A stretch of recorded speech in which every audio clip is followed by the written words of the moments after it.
तुम्ही पाहत आहात कबीर न्यूज नेटवर्क त्र्यंबकेश्वर. निर्भीड विचार, परखड मांडणी आणि बेधडक बातम्या.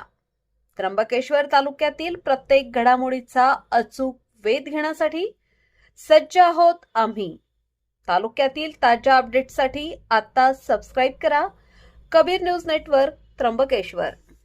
त्र्यंबकेश्वरमध्ये पावसाचे तांडव, वीज, पाणी आणि नेटवर्क ठप्प. 24 तासात 229 मिलीमीटर पाऊस. नमस्कार, मी अमिता गावंडे आणि तुम्ही पाहत आहात कबीर न्यूज नेटवर्क त्र्यंबकेश्वर. त्र्यंबकेश्वर शहर आणि संपूर्ण तालुक्याला काल रात्रीपासून सुरू असलेल्या मुसळधार पावसाने आणि धडकी भरवणाऱ्या वादळी वाऱ्याने अक्षरशः झोडपून काढले आहे. पावसाचा जोर इतका प्रचंड आहे की संपूर्ण तालुक्यात जनजीवन पूर्णतः विस्कळीत झाले असून वीज, पाणी आणि मोबाईल नेटवर्क ठप्प झाले आहे. हवामान विभागाच्या ताज्या नोंदीनुसार गेल्या 24 तासात त्र्यंबक क्षेत्रात तब्बल 229 मिलीमीटर पावसाची नोंद झाली आहे. तर वेळुंजे येथे 203.5 मिलीमीटर आणि डहाळेवाडी येथे 147.5 मिलीमीटर पावसाची नोंद करण्यात आली आहे. पावसाच्या महाभयंकर माऱ्यामुळे गणपतीबारी येथे रस्त्यावर मोठी दरड कोसळली असून एका बाजूची वाहतूक पूर्णपणे ठप्प झाली आहे. तसेच त्र्यंबकेश्वर शहरातील स्मशानभूमीजवळील पुलावर मोठे झाड उन्मळून पडले असून खंबाळे, वाढोली रस्त्यावरही झाड पडल्याने मार्ग बंद झाला आहे. दुसरीकडे हर्सुल घाटातही झाड पडल्याने रस्ता बंद झाला होता. मात्र प्रशासनाने तातडीने झाड बाजूला करून हा रस्ता आता वाहतुकीसाठी खुला केला आहे. या आपत्कालीन परिस्थितीत त्र्यंबक नगर परिषदेचे मुख्याधिकारी गोविंद जाधव हे स्वतः भर पावसात रस्त्यावर उतरले. रस्त्यावर उन्मळून पडलेली झाडे आणि फांद्या हटवण्यासाठी त्यांनी प्रत्यक्ष पुढाकार घेत कर्मचाऱ्यांसोबत मदत कार्य केले. वादळी वाऱ्यामुळे तालुक्यातील अनेक गावांमध्ये नागरिकांच्या घरांचे मोठे नुकसान झाले आहे.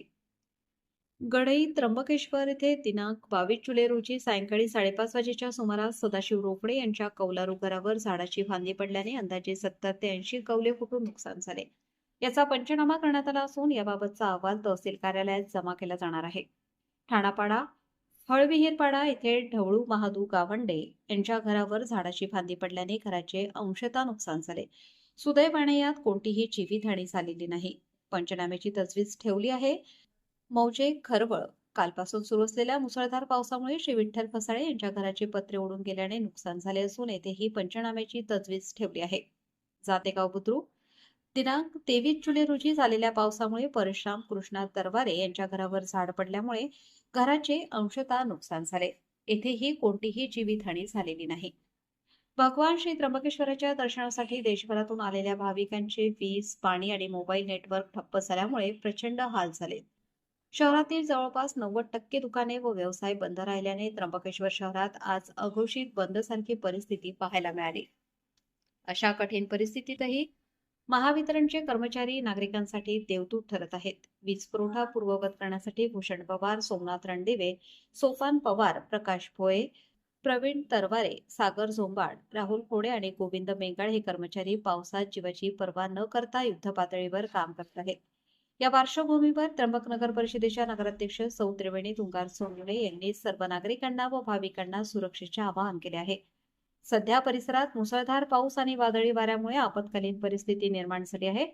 सर्व नागरिकांनी स्वतःची आणि कुटुंबाची काळजी घ्यावी. अनावश्यक कामासाठी घराबाहेर पडणे टाळा आणि सुरक्षित ठिकाणी आश्रय घ्या.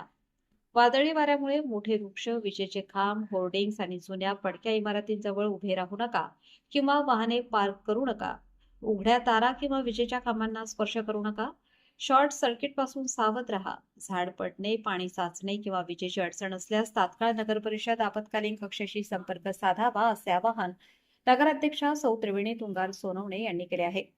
त्र्यंबकेश्वर तालुका व परिसरातील अशाच ताज्या आणि विश्वासार्ह बातम्या वेगाने पाहण्यासाठी कबीर न्यूज नेटवर्क या YouTube चॅनलला लगेच सबस्क्राईब करा आणि बेल आयकॉन दाबायला विसरू नका.